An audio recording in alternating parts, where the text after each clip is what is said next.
يسألونك عن الأهلة قل هي مواقيت للناس والحج وليس البر بأن تأتوا البيوت من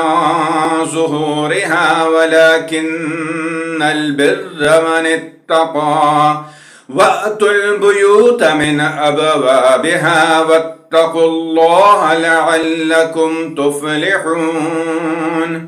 وقاتلوا في سبيل الله الذين يقاتلونكم ولا تعتدوا إن الله لا يحب المعتدين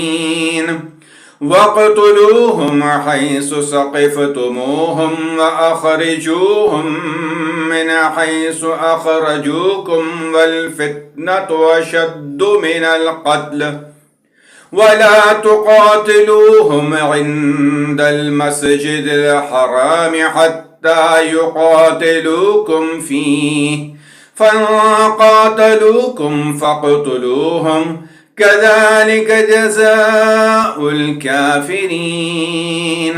فإن انتهوا فإن الله غفور رحيم وقاتلوهم حتى لا تكون فتنة